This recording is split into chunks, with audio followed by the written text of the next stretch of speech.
Welcome back, everyone. Oh, okay, let me start again. Usually it's always that first thing. Okay. Hi, everyone, and welcome back to the Divorce Allies podcast, a podcast and video series where we dive into all things divorce, processes, and emotions and solutions. With a team of financial professionals, divorce mortgage planning specialists, parenting, and relationship coaches.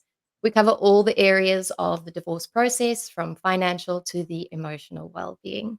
Today, I'm thrilled to be joined by Diana, a pediatric sleep coach with over 7 years' experience helping families get the rest they need. Diana has worked with more than 1,500 families, and today we're diving into how divorce and separation can impact children's sleep. Diana, thank you so much for being here. To kick things off, can you tell us a little bit about what led you to this topic? Yeah, for sure. Thanks so much for having me here, Kristen. I'm so excited to talk about this topic because it isn't talked about too much, and I love diving into this stuff. So, what led me here is that a close family member of mine recently went through a separation, is still going through a separation. So I'm seeing firsthand, what sleep issues have been coming up with the children involved. And it got me thinking that this isn't a topic that's covered. And, she needs some help and some coaching to get the children sleeping or sleeping better at least. So yeah, I guess you could say secondhand experience.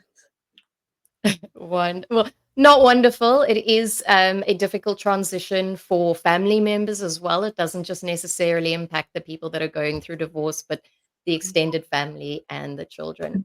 Yeah. So let's dive in. I've got a few questions for you that maybe will be helping our listeners today and anyone going through this. We've got some great tips that we can offer you going through this process and how you can really best support your children. So, what are some of the common sleep disturbances that children adjusting to their new family situation can face? Some things, and it might include bedtime refusals, so a lot more stalling or protest, and then all of a sudden they're waking up at night a lot, not just once, like a frequent one night wake ups.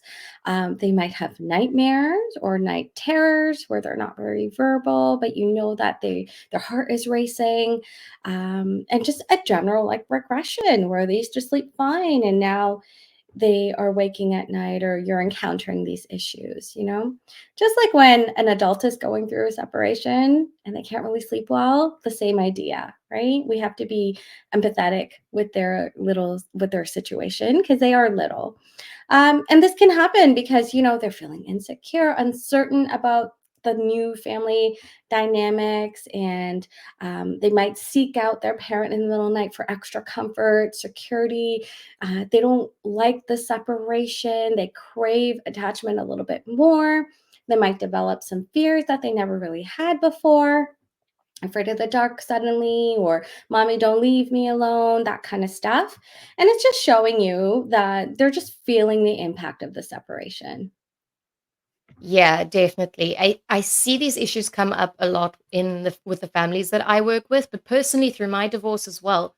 I remember, and it's absolutely terrifying. I remember one night my son woke up, but it was a night terror. He wasn't actually awake, and he just had this like he was crying uncontrollably, and he just had this like fearful blank stare. But the more I said, what's going on? What can I help you? Did you have a nightmare? And he just kind of looked completely confused. So I do Yeah. always try and remind parents, this regression is normal during this phase. Their child is processing a lot of emotions.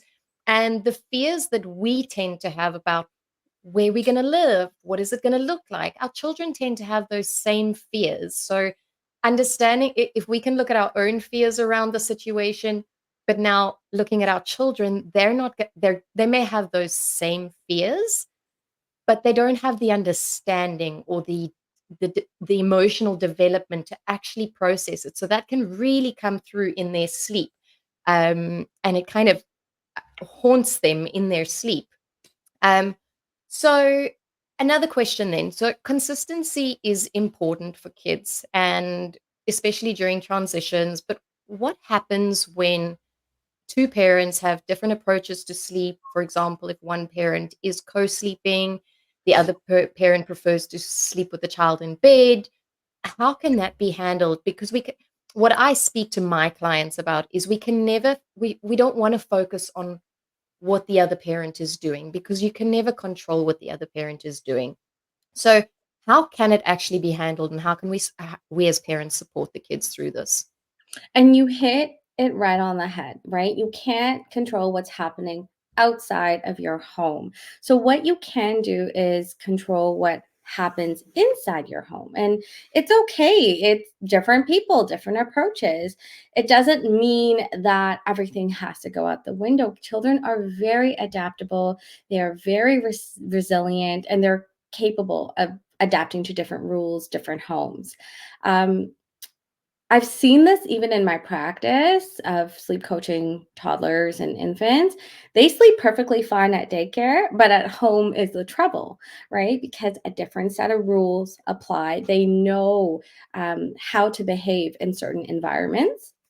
I would really, really, if I can give someone some advice, is just be consistent with what you do in your home, right? So if that one parent consistently co-sleeps, when the child gets to that home, they know what to expect.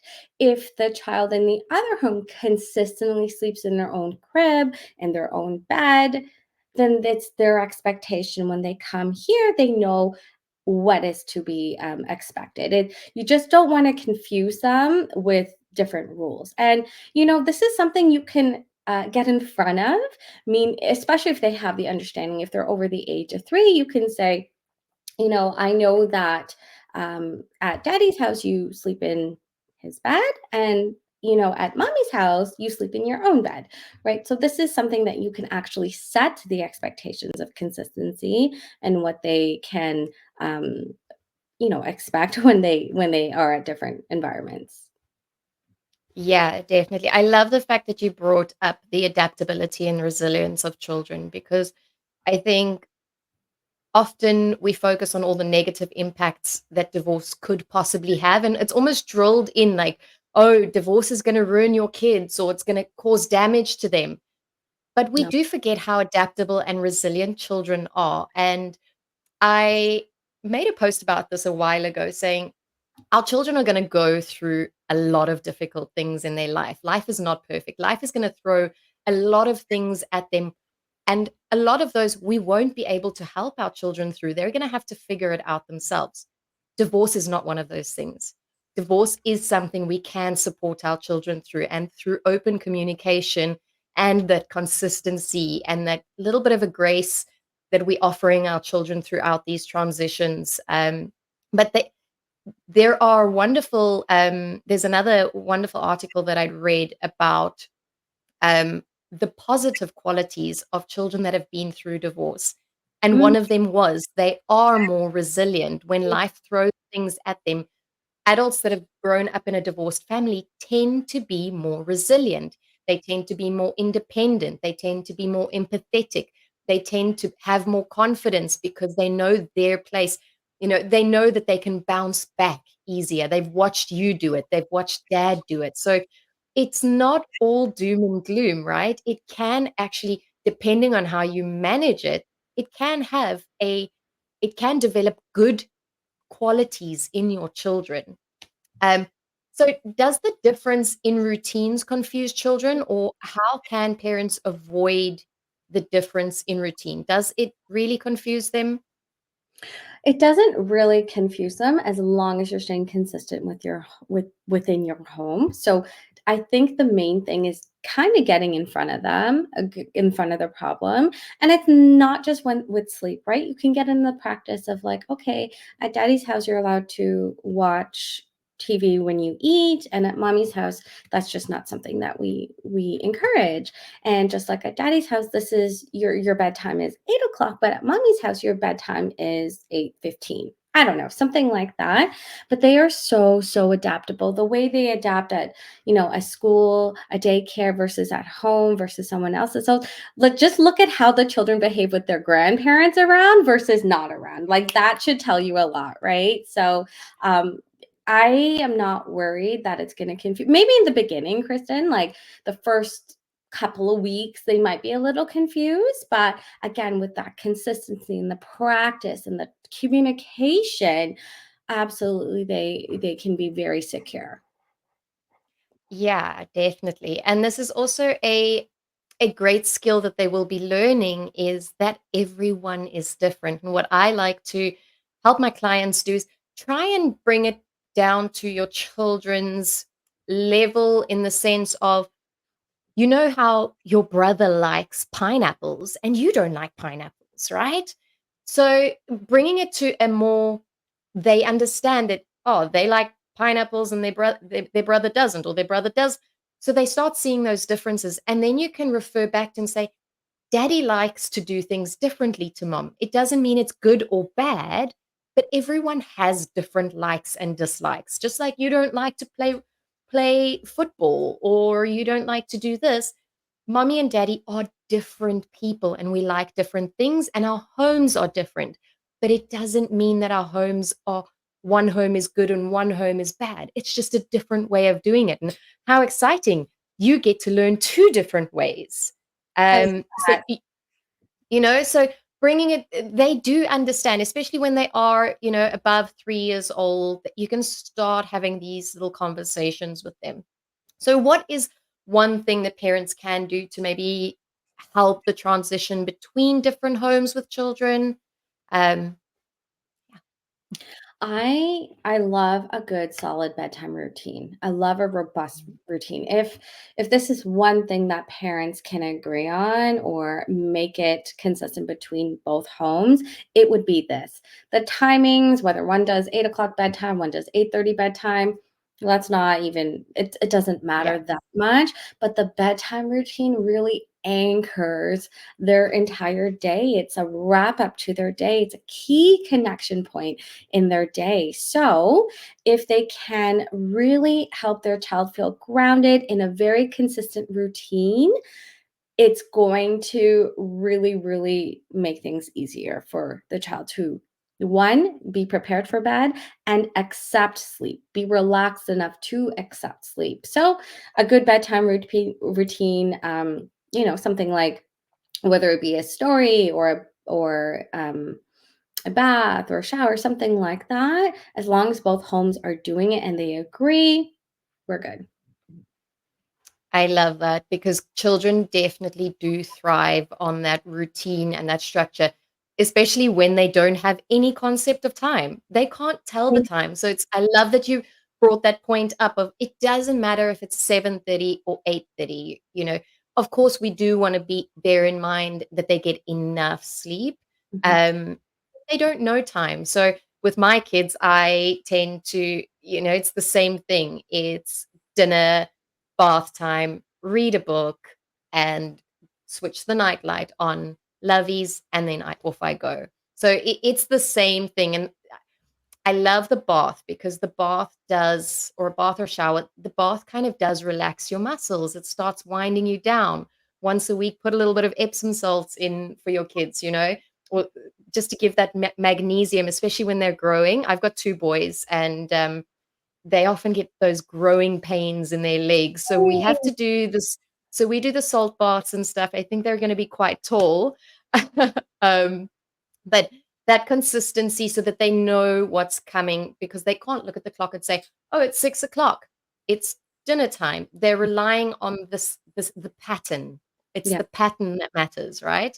Yes. Children look for patterns in everything. And especially that between 3 and 6, they're starting to recognize patterns throughout everything in their life.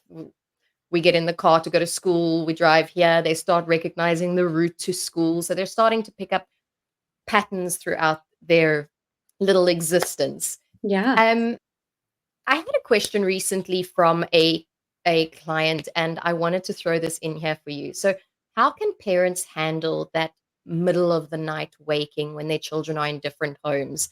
I also personally experienced it a few years back, but all of a sudden it was like midnight wakings at when my children were sleeping through the night. How can parents deal with that going forward in this transition? So I feel like as a sleep coach, everyone knows what I'm going to say. I'm going to say try to be as consistent as possible. But and before I kind of get into that, I do want to foremost say, understand and have some empathy for your child that as terms of what they're going through. So yes, consistency is key. Whatever method you're going to use, it's going to, whether it's going to them and soothing them and tucking them back in and staying with them for a couple of minutes and patting their face or whatever method you do, keep it consistent. Some parents would need to be more hands-on or they prefer to be more hands-on, and other parents can be fairly hands off where they just kind of walk them back to their beds and say go back to sleep, it's sleep time, and they head back to their beds. Some parents just kind of talk through the monitor, you're safe, you're brave, go back to sleep, I love you son, that's it. But whatever method you're going to do, however you choose to interact, you want to keep that consistent. Again, they can get in front of it. They can talk to them before, as they're in the bath, as they're in a relaxed mood, and be like, hey, Bubba, if you wake up tonight, it's okay. Mommy's here. This is your house. You're safe. You're very brave, but I'm taking you back to your bed. If you wake up, I'm going to take you back to your bed.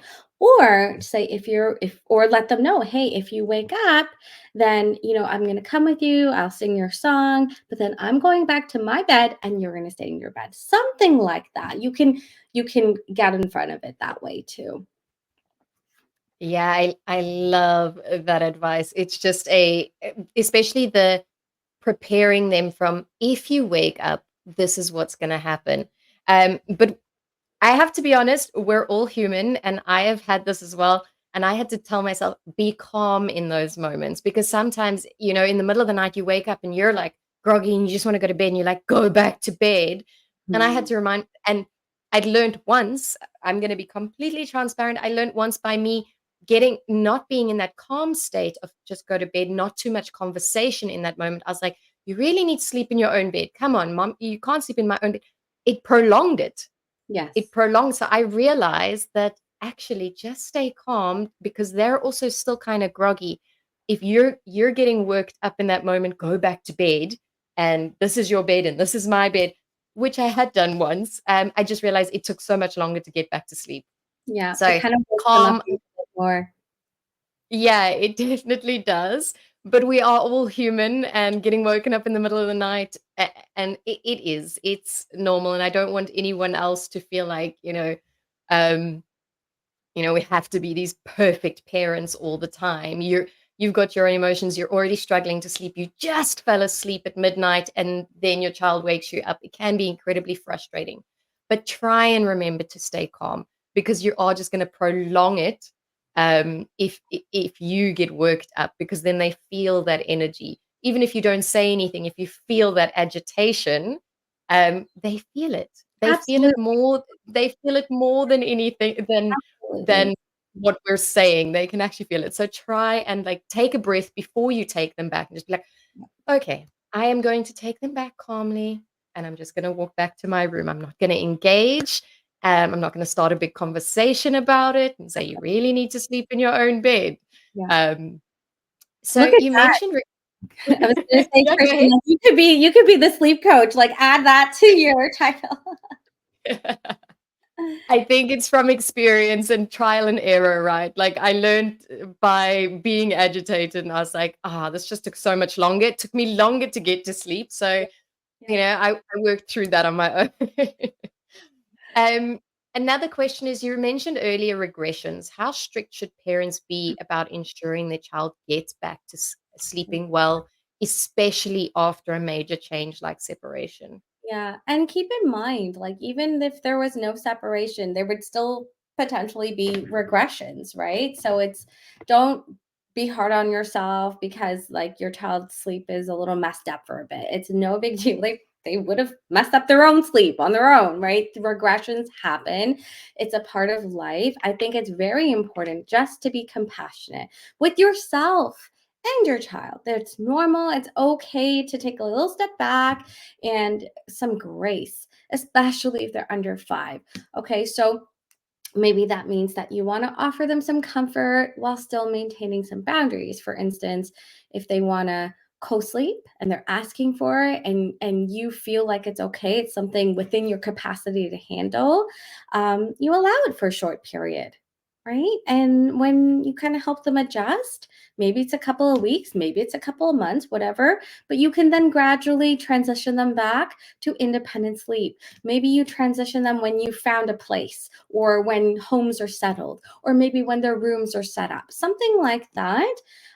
You don't need to rush this process, because you can always get sleep back on track. Like I work with kids who are 10 years old even, and we're still teaching independent sleep. So it's never too late to work on independent sleep. So um, try not to set like long-term habits that you're not comfortable with. You can even again get in front of this and communicate with your child like, hey Bubba, it's okay, you can sleep with me for a little bit. When your new room comes, we can work on you sleeping by yourself, or when we move into our own apartment, you can start sleeping by yourself. It's okay for now, but it's not going to be forever. You can communicate that way. I love that, setting those expectations, but most importantly, that grace period. Um, for myself, it was about a year. I let them sleep with me for about a whole year. I was like, you know what? There's no one else in my bed. It is easier. They don't wake up in the middle of the night. It's nice. They're clearly needing that closeness right now. So giving your children grace, but also yourself, not putting too much pressure on everything having to be perfect from the get-go. You, like you say, you can come back to it. You can Exactly. handle everything else right now and come back to the sleep. If it's easier, if you both get more sleep, if you and your kids get more sleep because they're in your bed, great. There's no pressure to have them in their own beds if you're completely happy with them being in your bed. Agreed. And what if a child returns from their other parent's home exhausted because the parent doesn't prioritize sleep as much? I have dealt with this quite often with my co parents. He doesn't get them to bed until 9 p.m. and then they get back to me and they're exhausted. And the mom is getting incredibly frustrated. And then this is causing more tension throughout the process. Um, what can we do there? How can we support the parents going through this, and how can they kind of attack this Yeah, for situation? sure. And it's different values, right? Some different values. And that's just one of the things, again, you can't control. And it can be very frustrating. But again, focus on what you can control. If you know your child's going to come back overtired, even if they got them to bed, what if they had like super stimulating activities and it was just nuts, so, right? Like, let's say the bedtime, but they just come back exhausted.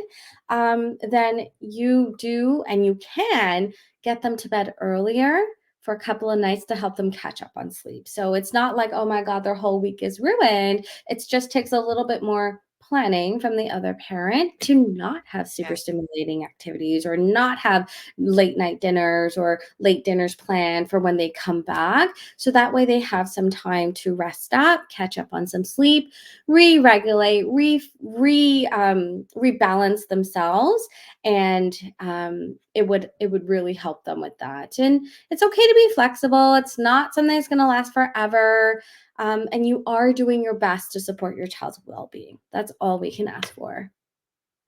I love that, because I actually had a situation with a client where, the mom kept carrying a lot of guilt, because when the kids were at the dad's house, it was very stimulating. There was family around, there was lots happening, and her parents aren't around anymore, so she doesn't have siblings. So she felt that her house was boring, and there wasn't fun things going on, until one day I asked her to speak to her daughter. Her daughter was 9 years old, and just asked her daughter, like, what is your favorite part about being by mom's house? I mean, that's a very simple question to ask. And her daughter's response was, I love how calm it is. I Oh my. love how I love how you and I can sit and color in. So what this mom had felt was a negative was actually a positive for her. So kind of like in this situation, with if they're hyperstimulated, not getting enough sleep, that balance, you by you bringing giving them extra sleep and maybe calmer activities, kind of balances them out a little bit, and it does bring that balance, and they will appreciate that, not everything needs to be hyper-stimulating, and our children do need that little bit of balance. And if it doesn't matter if it's mom or dad's house, but if you see that it's overstimulating at dad's house, Yeah. then plan a calmer weekend, plan a gentle walk, or calmer activities for your kids to decompress. Yeah, it's kinda like a city vacation versus a cottage vacation, right? Yeah, yeah, mountains, and, Yeah, just kind of going around picking delightful. some flowers. Yeah, it's Yeah. fun to be in the city and lights and have all these things to do, and it's also fun to be relaxed and enjoy quiet, so Yeah. Diana, this has been such a valuable conversation, and I know so many parents are going to benefit from your insights on navigating sleep during co-parenting. But before we wrap up, I know we'd previously discussed, and I had a few additional tips that I generally share with my clients. So when your children are really young, so especially under the age of 3, they can often miss the other parent, especially if you are trying to do 1 week on, 1 week off, or even 4 days could be really long to be away from mom or from dad, especially if they're used to having both the parents there. And I think as adults, we all know how hypersensitive our sense of smell is, especially to memories. You could smell a perfume and it could take you back to the exact feeling and sensation of maybe it was the perfume your mom wore when you were younger. And it can immediately transport you into that safe feeling, what you felt back then. So, what I tend to recommend, and it isn't for everyone, but having for example, a t-shirt that dad has worn and a t-shirt that mom has worn at the opposite parent's house. So, when the younger children are sleeping at dad's house and maybe it's bedtime, have that t-shirt in their crib or in their bed around their teddy so that they can smell mom or they can smell dad. Because even though you can communicate with your children, say, mommy still loves you, daddy still loves you when I'm not there, they still miss you. So that sense of smell really triggers a sense of feeling deeper down that, oh, they can kind of just, okay, I can still smell mom. It can really bring that sense of closeness for the younger children. And then another little tip, I think we did discuss this previously as well, but having their comfort items, especially if you know your children have a favorite lovey or a teddy or a blankie, try and have doubles, because there's nothing worse than you send the kids to dad's and you get back home and you realize the favorite teddy is there. Now you've either got to do the trip back to take that teddy to them, or, it just helps to have duplicates in both homes to eliminate that absolute meltdown. We know if your child's their favorite thing and they don't have it, like nothing can calm them down in those moments. So try and have doubles of everything where possible, which can really help children through those transitions. But finally, for parents looking to help their children better understand and process divorce, here are some excellent books suited for different ages that can provide comfort and start those important conversations. I think, Diana, you mentioned, a good bedtime routine, reading a book at night, that really does help children calm down and just kind of decompress before bedtime. I'm not sure if you've got any additions, but I know um, I use the book Two Homes by Claire Masserell for younger children, so between 2 and 4 years old. My Family is Changing by Pat Thomas. A Dinosaur's Divorce. My sons love that one. Mm. Dinosaur's Divorce by Mark Brown. It really helps children kind of understand their emotions and that they might feel when their parents separate. And it does offer support in a very friendly and engaging way. And then for your older children, probably around the ages between 8 and 12, you can try The Divorce Express by Paula Danziger. Um, it's a bit of a more in-depth story about a child managing the changes that come with divorce, including living in two homes and navigating new family dynamics. I don't know if you've ever heard of any of these books, or if you've got any books that you would recommend. No, I haven't actually, and this list is so great. I actually can't wait to copy this list and send them over to my family member because I think that this would be so helpful for them. And honestly, I even found my own children struggling with seeing this play out, and I feel like even this book would just be so helpful for them to understand what's happening and what they're watching their the other kids go through, right? So I think this is such a great list. And all you really need is just one or two books on this. It doesn't have to be a whole library. So this is great. I love, and it's so interesting that you say that your kids also were affected by this. But my sister-in-law, well, she's got two daughters, so my the little cousins, they also went through stuff. She also had to work through it with them because they couldn't understand why their aunt and uncle are not coming together and they're coming separately with the Yeah. kids. So it comes back to that it affects more than just the immediate family. It Yeah. does affect the extended family and the And extended kids.